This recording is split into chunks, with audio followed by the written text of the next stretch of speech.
Welcome to another episode of Freedom Blueprint Podcast, and we are hanging out today with Brigham, the CEO and founder of Power Selling Pros. Now, I'm guessing if you follow this show, listen to the show on a regular basis, you know who Brigham is. If for some reason you don't, which you should know who he is, but if you don't, if you'll go back to episode 58, we did another interview where Brigham kind of told us the story and the journey of how Power Selling Pros even came to be. And it's an amazing story. It's a great interview. So please, definitely, if you haven't checked it out, go check it out. But Brigham, thanks for being here, man, and hanging out. My pleasure. Thanks for the opportunity. Thanks for inviting me back. Shoot, yeah. See, it went so well. We're like, let's do this again. So I wanted to talk about, when I asked Brigham to come on, in my head, I was thinking, what is it? Because the point of the podcast is to drive value and help contractors and help them do better and all that kind of good stuff, right? And I thought, what are some tips from Brigham now that we're starting to get into, like when this goes live, we're starting to hit that summer season. We're starting to hit that track where people are going to get busy and we don't want to spend money and not get any calls. So I thought, you know what, let's talk about a little bit about what are some tips for business owners to really move the needle in order to take advantage of this summer? Yeah. It would be. Let me say, obviously, it's to work with Power Selling Pros. We could certainly make a difference in your call center, but there is a blind spot. There's a blind spot that most contractors do not see, and that is the thing that's going on inside their call center. There's a lot of reasons why we don't spend as much time in our call center. It's because when we first started, chances are we were a tech, right? We were a tech or we were a comfort advisor, and we got to the point where we were super confident. We felt like we could do this on our own, and we left and started doing it on our own. And then we hired other techs, and then we trained them to do what we do. And it's so much fun, right? It's all a ball. The call center's not so much a ball. And so as a result, you don't spend time in there. And when you don't spend time in there, they tend to leave a whole lot quicker. They stay for a few months, and you're wondering why you continue to have to interview people in on that job, and you decide that the job's just not fun. And that's just a mistake. It's just a major blind spot. But before the show started, you and I were talking about Tommy Mello. We trained Tommy Mello, A1 Garage Door.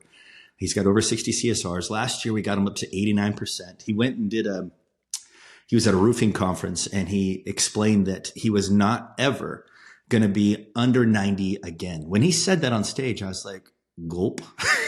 Okay. No pressure. You've got over 60 CSRs, Tommy. And I'm sitting there in the audience going, wow, okay. Well, luckily, we're at 92 right now, which is fantastic. What does that mean, though? Well, when Tommy did the math, each percentage point, in other words, when it comes to his call conversion, if he goes up by 1%, that equates to an extra $3 million a year. 1%. 1%. So when he was essentially what he was saying was I'm at 89. I need to be above 90. He said, no way in heck. I'm scrubbing this for you, right? No way in heck am I gonna be below 90 next year. Of course, we get above 90. We're at 92, and what does that mean to him? That's an extra. What is it? 3%. That's an extra $9 million. Now, when we look at that, we might say, yeah, but that's Tommy, right? And these numbers, they're so big, so massive, I can't even understand them. Okay. Let's take a step back to the same math for a company like Chad Simpson Salute. Chad's been speaking with me at each of the Lennox Lives that we've been going to this spring. And his top line revenue last year was $21.5 million. He's on track this year to do 28.5. Massive. Doing really, really well. So he started doing the math, and he's like, okay, if I take my top line revenue last year, 21.5 million, times it by 0.01, get 1% of my top line revenue, that's $215,000. And he said, okay, so where were we when we first started? Well, his call conversion, according to Service Titan, was at 42%. We thought that was off. So what did we do? First thing we did is we made sure that they were classifying the calls properly. And sure enough, They worked. So we reclassified the calls, and he was at 60%, not 42. All right. So we created a real benchmark to start out with. Okay, we're at 60. Well, today he's at 91. Okay. So 90 take away 60, that's 30 percentage points. You take 30, you times that by $215,000. That's an extra $5 million. And he went back, looked at all his numbers. He said, dude, that's an accurate number. $5 million. So, well, and it's the same, like it's the same dollars that he's spending for marketing. And so many contractors now are struggling in the marketing department, and it's the same number of calls coming in. So yeah, that's fantastic. Yeah. If you increase your call conversion, you might be able to lower your marketing investment. Now I realize that every digital marketing company in the industry listening to this podcast is really upset with me right now. Like, what are you guys doing? No. I'm turning this podcast off. No, the truth is if I can book more calls that are coming in, I don't need as many marketing leads. Right. And I promise you that most reputable digital marketing companies are cheerleading this, because when they generate a phone call, the contractor may complain about that phone call. They might say, oh, that lead's terrible. They just want a ballpark price. They just want to know what your charge come out. They just want to talk to a technician, right? They're complaining about that lead, and the digital marketers having to explain that that's actually a lead. You know what, you guys? I'm here to help you out. The truth is that everyone that calls in, look, here's the qualification. You ready? Can they fog a mirror? If they can fog a mirror, it's a lead. It's a lead. And a lead is a lead is a lead. Call comes in. That means you have an opportunity to fill your schedule. All right. Let's say it's an advertiser that calls in. You might say, oh, that's not a lead. Of course it is. Mr. Advertiser, I'm so glad that you called in. We tend to work with those who work with us. If I go back to my boss and tell them that yet another advertiser called in, wanting to sell them something, guess what? They're not going to take this call. But you know what? I'm here for you. I want to provide a pathway for you to be successful. Very simple onboarding idea here. We have a club membership. It's awesome. You got a home here in the marketplace? Love it. Okay, so we come out in the spring, we come out in the fall. We make sure it's running at peak efficiency, your system, right? That artificial comfort inside your home, it doesn't come that way outside. You know that the minute you step out the door. We make that happen regardless of how hot or how cold it is, right? That's what preventative maintenance does. So let me get you on that. That way I can go back to my boss, and here's what I'll do. I'll say, hey, we have an existing customer that's calling in, right? That's going to pique my boss's interest. And he happens to be selling billboards. Can you believe? That's crazy. Our existing customer. So all I need to do is get you on this club membership, and I can transfer you over to my boss. If nothing else, you guys, you're going to get less advertisers calling you. You're welcome. Right? You're welcome. So it's a mindset. It's a mindset. The CSR has to have the right mindset, and they need to have the right process. And of course, the process is the pattern. You've seen this 1,000 times, right? 8 principles we teach. It's soft skills, right? These are interpersonal skills. The ability to connect with people on an emotional level. It is something that you learn, right? It's learned. It does not come naturally. All right. Especially today when everybody's on their phone instead of talking to people face to face, but they need to be positive. They need to be super prepared and confident. They need to have listening skills, active listening, active caring, reassuring that they've called the right place, the homeowner that's called the right place. Need to make sure that they have the ability to ask the right questions and help the customer open up, create value, and be grateful. You do that. You master those principles. You're going to create a wow experience for that customer. And it'll get to the point where it doesn't matter who's calling in, right? Let's say your mom calls in. Great. We love moms as long as they're ready and willing to buy a club membership. This is the mindset that we need to have. I mean, I've got recorded calls, Justin. You've probably heard them, where they are wrong phone numbers. Customer calls in. It's a wrong phone number. And by the time we're done, we've booked that call. We've wowed that customer. It is a mindset. So the biggest blind spot inside of any contracting company is that they're not spending near enough time in their call center.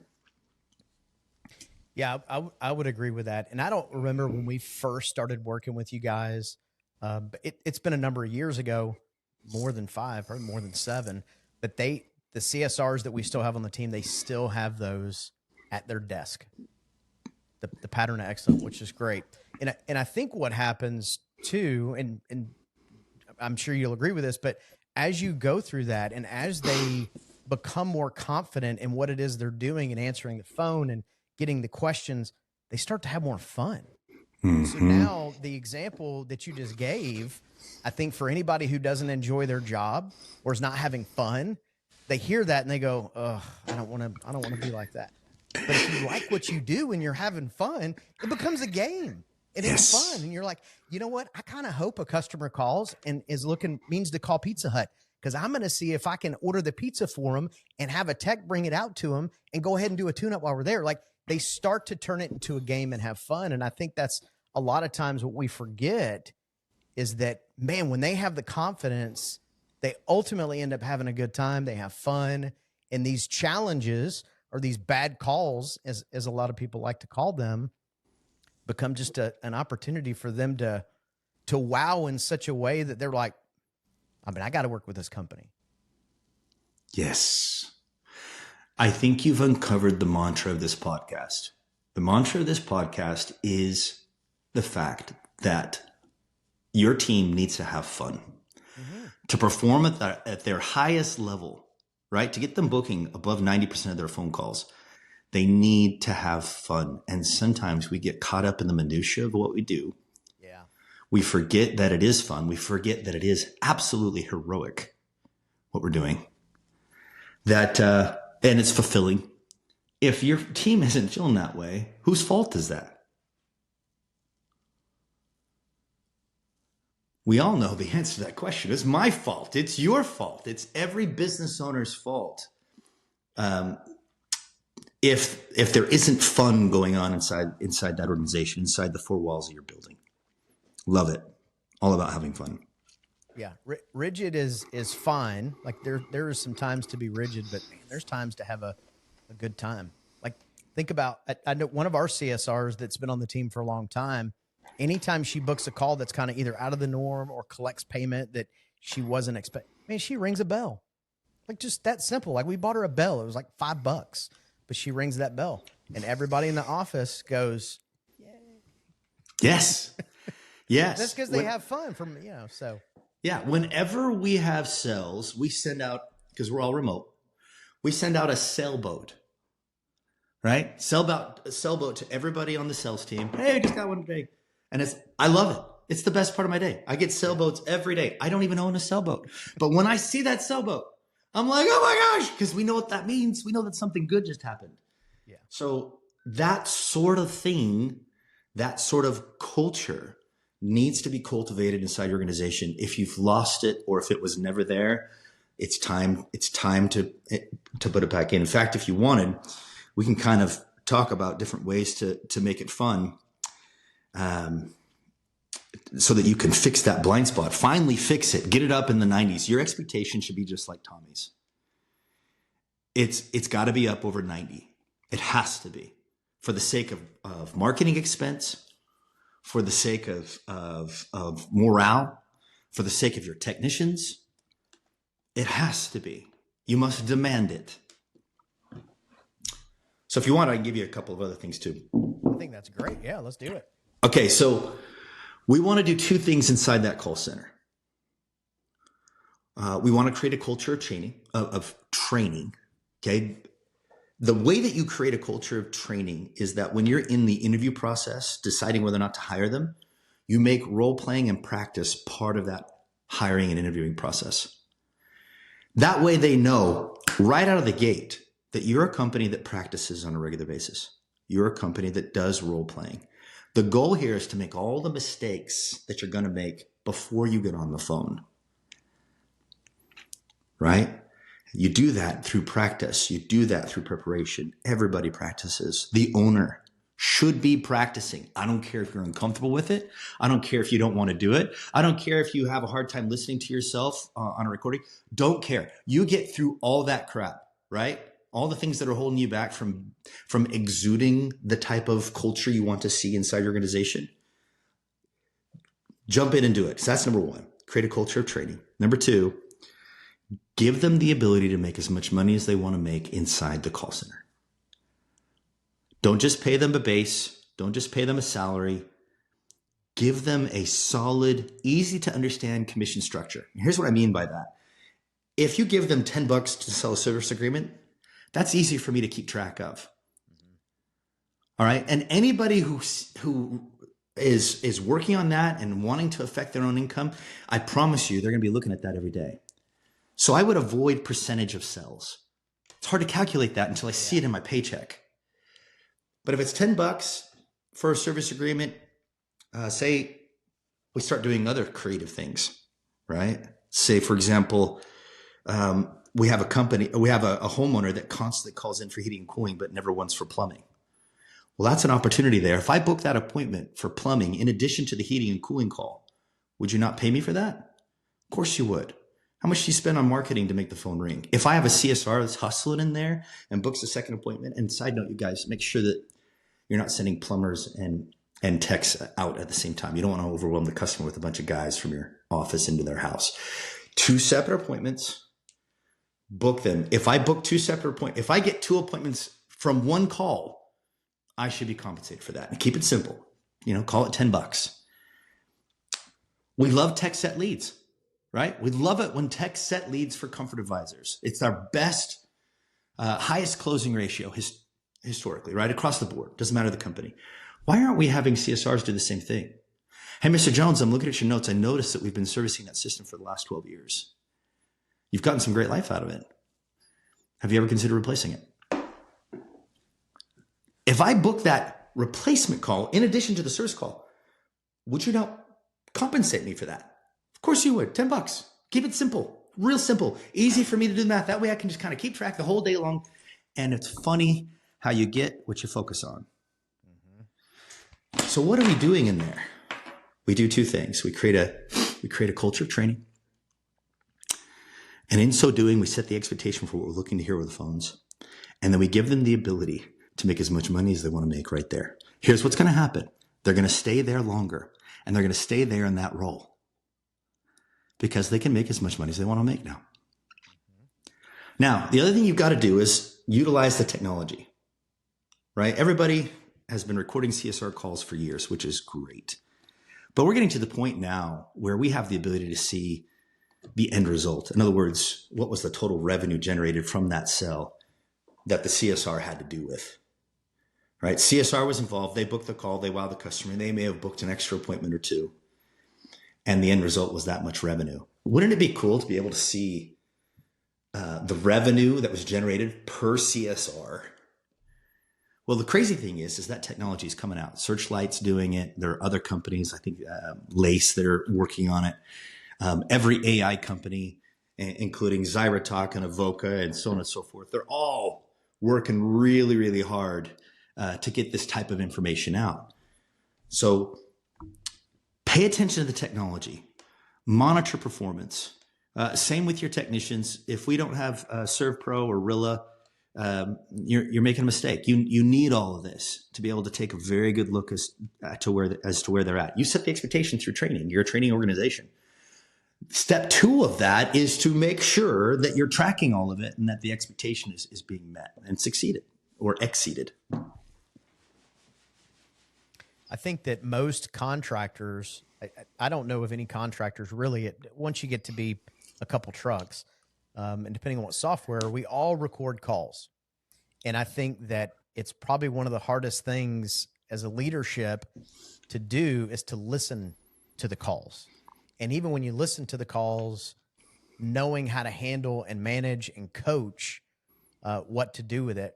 And I think that to your point with the AI that's coming out for some of the technicians and things like that, I think that's going to become the norm.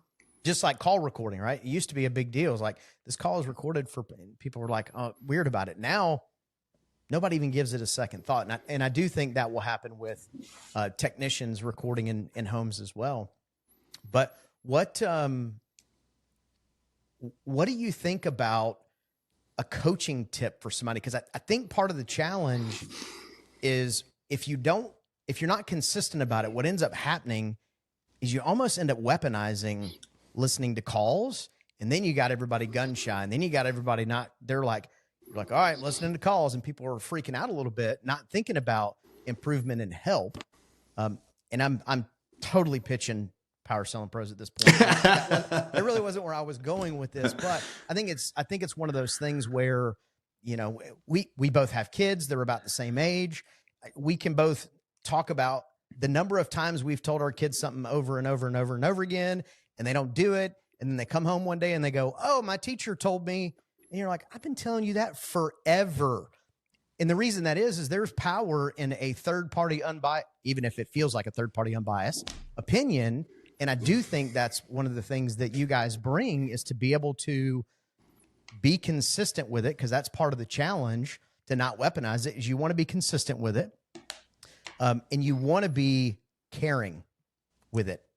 Nobody comes to work to be the worst. A lot of times, and we talk about this a lot on the podcast, is usually if somebody is not hitting the mark, whatever the mark is, first of all, they got to know what the mark is. Most people don't. So you got to tell them what the mark, but then it comes down to ability or willingness. And I think that through coaching, through training, that's how you smoke out if it's ability or willingness. If it's ability, man, that's on leadership. You got to do whatever you can do to help them fix that in order to be able to get to the next level.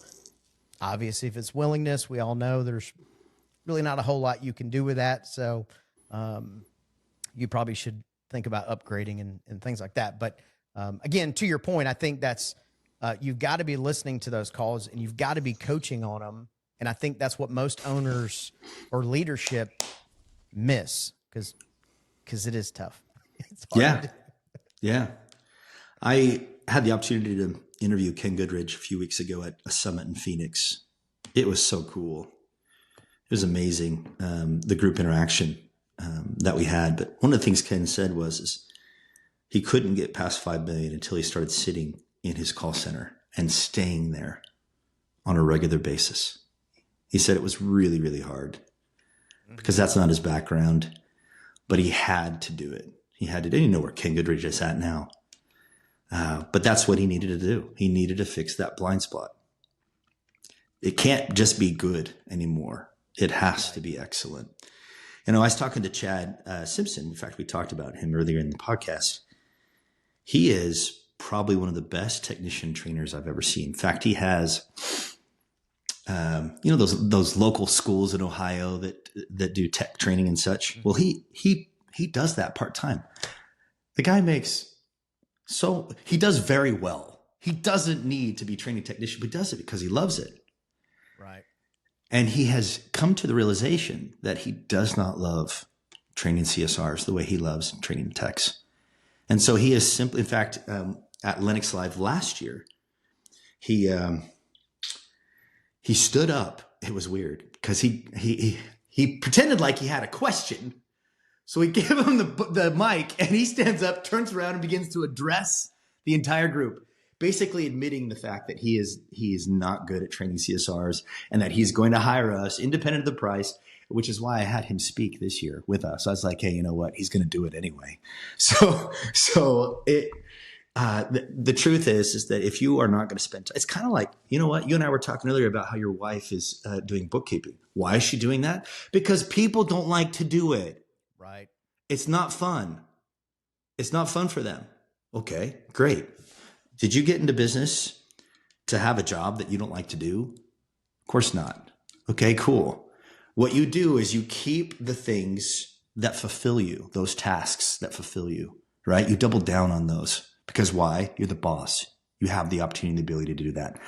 That also means that you also have the opportunity and ability to delegate out the things that you don't want to do or don't like to do. Yep. So yes, if in your heart of hearts, you know you're not going to do this, you're not going to create this culture, then by all means, absolutely give us a call. I'm so as you're saying that, I'm trying to think of any contract, because, you know, you said it earlier, you went through the typical life cycle or startup cycle of a home service business, which is I was a tech somewhere, decided I would do it on my own. Rarely, and I say rarely, I can't think of one example, and I was trying to think of one. Somebody like, well, I was a customer service rep at a plumbing or AC company, and I decided I'm going to go do this on my own. And so I can't think of one. It doesn't happen. It doesn't happen. Now, I have seen people inside the call center become comfort advisors, and that's cool. And I had a CSR that went through the training program, and she approached me after I spoke at an event. She said, "Hey, did you know that I'm a comfort advisor now?" Well, that's freaking awesome. Yeah. Right? She's mastered these interpersonal skills found in the pattern for excellence that we teach on a regular basis to the point where she's now able to move systems. Love that. And think about the financial impact for her and her life and her family. Exactly. I mean, that's amazing. And for that business owner who has allowed her and has invested in her to go through this training, now she's going to be there. Like, she's there. She's not leaving for a couple more bucks to go down the road. Okay. I love that you brought that up. Let's talk about that for just a second. But let me take a step back about cycles. You know Jim Henshaw? Yes. He's been on the show a couple times. Phenomenal guy. Sage in our industry. Okay. Unless you are a couple of marbles short, you won't appreciate a man like this. Okay. You will appreciate a man like this. I'll switch that. Right? You will, unless you're not well, you will appreciate this guy. When he speaks, the moment he speaks, stop everything, turn off your phone and listen, and you will learn something. It will change your life. That's who Jim is. Okay. So several years ago at an event, he jumped up on stage in a technician uniform. And he began to explain that first cycle of when you first start your own business and so on and so on. I bet you could imagine Jim's energy, right? He freaking crushed this. He was there for 2 minutes. He runs off the stage. He comes back on in this nice, just a button-up shirt and some slacks. And he begins to explain the second cycle, right? So first cycle is your goal is to gain freedom over your finances, right? You want to make money because trust me, when you start a new business, you're taking a step back. Right? And business owners know that. But if there's anybody else like a technician or CSR listening to this, know that you will be taking a step back. Right? It's going to be a painful step back. There are a lot of other ways to make money, easier ways to make real estate, stock market, even though it's not doing very well right now. I'm telling you, you can save your marriage by not doing this. Okay. Less variables and other ventures. Exactly. So bottom line is you first, when you start your own business, you take that step back and you gain financial freedom over time as you build up that company. But what you will do is you've built yourself a job. That's the first cycle. Yep. Congratulations, you've built your own job. All right. Instead of doing it for somebody else, you're now doing it for yourself, but you're still working 80 hours a week. You're trapped, bro. Right. So what's the second cycle? The second cycle is even though you're making enough money, you've got that nice Ford Raptor outside. You can't leave. You can't leave. You have no freedom over your time. So how do you transition to the next stage? And I loved it when Jim came running off the stage in between the second and third cycle. He had a little bit more energy 12 years ago. And it comes back on in this like 3-piece suit, and he's talking and he's explaining, and you're like, okay, cool. He's legacy building. Yeah. He's legacy building. Everyone on this podcast that is a business owner, our goal is to get past the first 2 cycles. We gain freedom over our finances. We gain freedom over our time. And we get to the point where you start building a legacy. How do we do that? Well, what we do is we take every department, especially inside our call center, as well as our field staff, and we choose today to make it an incubator for leadership. This is where my leaders are coming from, especially these 2 departments here. Okay. How do you cultivate leaders inside a department? Well, you provide training on a regular basis and you give them the ability to make as much money as they want to make. You see, you help the short term, right? You've got a short-term gain in that you make more sales. You keep the board full, right? If calls aren't coming in, CSR is very proactive to call out. They're taking ownership of their job. And then what you do when you see somebody taking ownership of their job, you give them more responsibility and the opportunity to make more money. This, my friends, is legacy development. This is us working towards that third cycle that Jim Henshaw demonstrated so perfectly. The best part about this is that there's a 4th cycle, and Jim runs off the stage. He comes back on in Bermuda shorts and a nice button-up shirt, right? He exited. And you guys, everybody exits. Guess what? You die, you exit. Okay? Everybody Either exits. way, you're exiting. Yeah. By choice, not choice. Yes. So you've got to be proactive there. And you've got to recognize those 4 cycles. And you need to be able to look towards those and decide where you want to be and when you want to be there, right? So it was just so great to be able to see that visual, the way Jim not only gets it, he's been getting it forever, right? And I'm sure he's impacted you and he's impacted me. Listen, I've got his book sitting over here on my desk. That's a great book, by the way. It's just story after story after story of Jim Henshaw. It's that wisdom, that sage advice that everybody should have. Enough on Jim, poor guy. I'm picking on him, but Jim's awesome. Hey, and so I want to point this out too, because you threw me a little bit of a softball and probably don't even know it. But literally, when I was coming up with this podcast and the premise of it, everything you said was why the name is what it is. It's Freedom Blueprint. Because so many of us get into business for that one thing, and quickly it's the first thing we lose. Yeah. And we get sucked into the day-to-day business that we don't take time to step back, which is why it's so important to get help. That was the other thing Ken Goodrich said. He said, freaking join an affinity group. Join a group where you can network, you can learn, you can grow, and you can be thinking about your business as opposed to being sucked up into it. So you're so right. You're so right.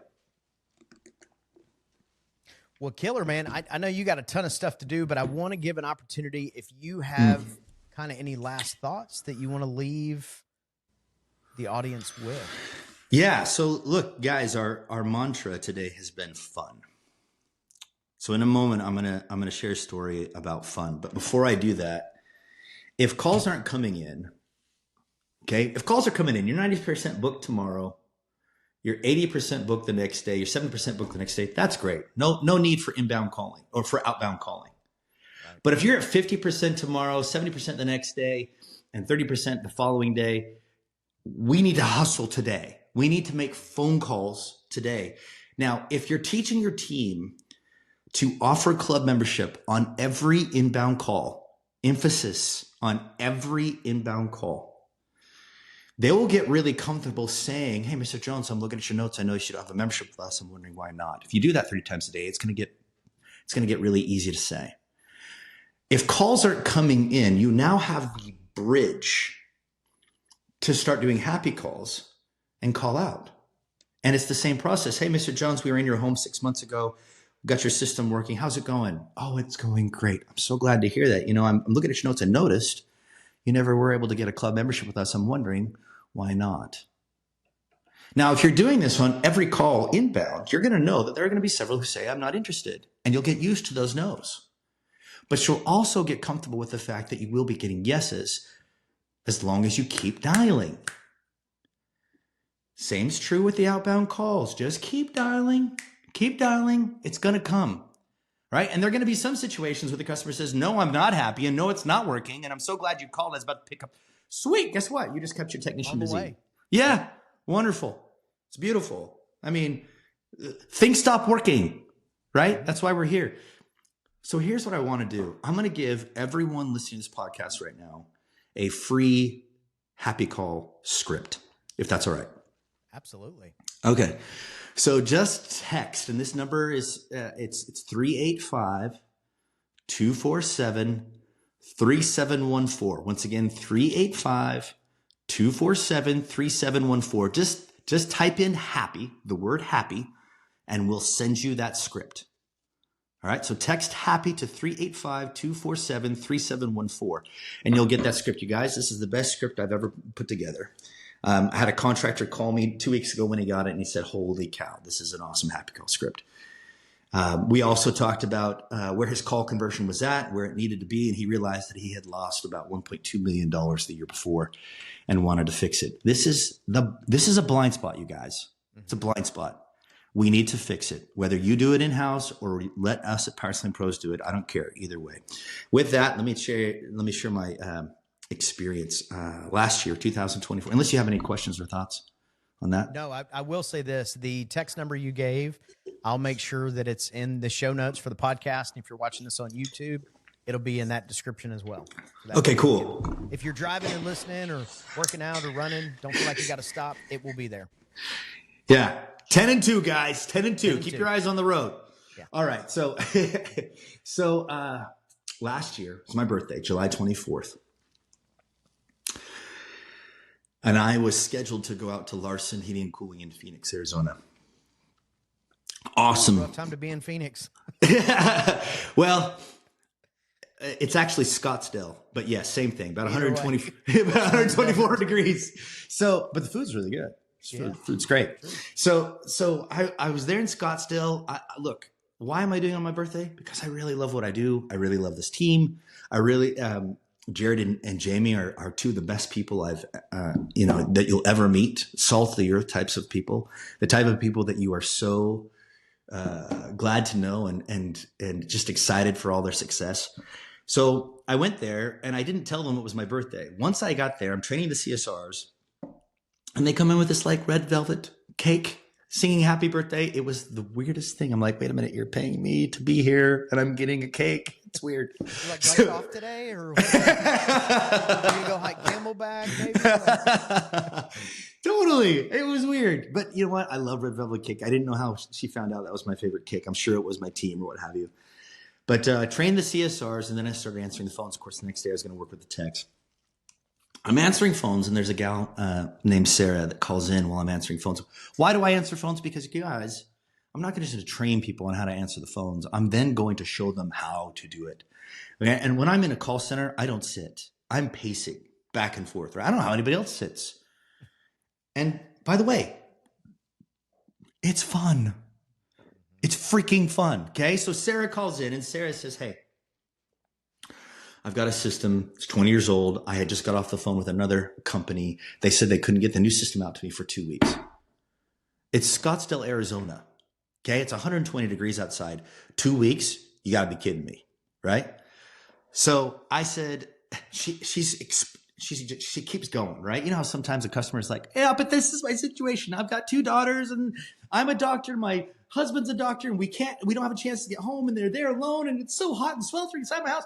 You've heard all this stuff, right? And finally I just said, Sarah, I've got you. Of course, the CSR manager at Larson's was kind of looking at me, giving me the stink eye. Like, what do you mean you've got her? You've been answering phones for the last half hour and now you've got her, right?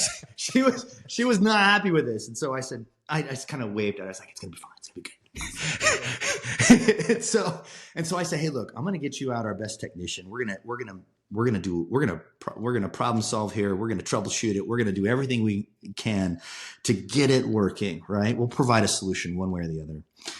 In addition to that, I'm going to go talk to the install team and I'm going to see how quickly we can get a new system installed. I know that a comfort fires still needs to go out, but I want to make sure that we get you a system as quickly as possible. And I'm certainly not going to make you wait 2 weeks in this sweltering heat. So regardless, technician's coming. We've got you. We'll have a new system as quickly as possible. I get off the phone. CSR manager's like, good luck with the install department there. They're as booked as that other company. I'm like, it's going to be fine. Where are they? And she kind of points me in the right direction. I go into this dark room. There's 2 guys in there playing on their computers. Not playing, but like working. They seemed stressed. They seemed frustrated that I even opened the door. And of course, first thing I do is, what am I doing? This thing called the pattern for excellence, right? I'm going to listen, care, reassure first. Watch this. Hey guys, how's it going? Listening. And of course, the response was, we're busy. Right. And I'm like, okay, cool. Here's the thing. There's this gal. She's a doctor. Her name is Sarah. She lives about 10 minutes away. She's got 2 kids. She hasn't have a chance to get home. And their system's broken. It's not working. And they want a new one for sure. They're just hoping they could have somebody out as quickly as possible. And he's like, well, there's no way. And I said, and then I began to describe her situation in a different way, right? Here's the thing. And then finally, as I'm talking, he's just sick of me. He wants me to get out of that freaking room. And he says, well, there's a small window on Friday. Cool. When? In between 2 and something. I was like, cool. Save it. Book it. Done. I leave the room. before he could say a word, I run into the locker room where all the technician uniforms are. I throw a technician uniform on. I jump in my rental car, drive out to the customer's home. Jacob, the technician's already there. And he's in his truck, his van door's open. And I walk in, I kind of scare him, right? Like, hey, how's it going? He's like, oh, what's up? And he said, hey, there's no way I'm going to get this thing going. It's 20 years old. It's dead. And I said, grab your tools. He grabs the tools. We go back to the condenser. And I just start talking to him about how amazing he is, what a phenomenal technician he is, how incredible, right? He's like, yeah. And he starts troubleshooting. And within about 10 minutes, I hear this. And he plugs it in. And I hear it. He got the thing going. They brought it back to life. It's a miracle, right? So I took a picture with him. And then I ran to the front, knocked on the door. Sarah answers. And we were like, oh my gosh. And she's like, it's working. I'm like, I know. And we did this almost weird kind of hug type of embrace thing. And I didn't know what to do. And I was excited. She's excited. And she's like, it's amazing. Comfort Advisor went over to her house later on that day, sold her new system for $18,000. It was installed on Friday. You guys, this is fun. Mm-hmm. This is fun. It is your job to make sure it is fun inside your office. Do it. Make it happen. That is awesome. Yeah, being intentional. And I think that's, proactive versus reactive. And I think the story you just told, I mean, that's just a sign of being proactive in the business. So, Brigham, appreciate you coming and hanging out with us. And as always, just giving us good knowledge, man. It's always fun to learn from you. So thank you so much. And all the information about the text number and the free giveaway, I'll make sure that are in all the notes. And make sure you jump on there and take advantage of it. Yeah, definitely. If you want to know more about our services, just go to powersellingpros.com, POWERSELLINGPROS.com. There's a link for a demo there. You can click on the demo and schedule a time that works for you so we can custom build a plan, make it real easy for you to take care of the blind spot in your call center. Awesome, Brigham. Thanks, man. I appreciate it. Appreciate you.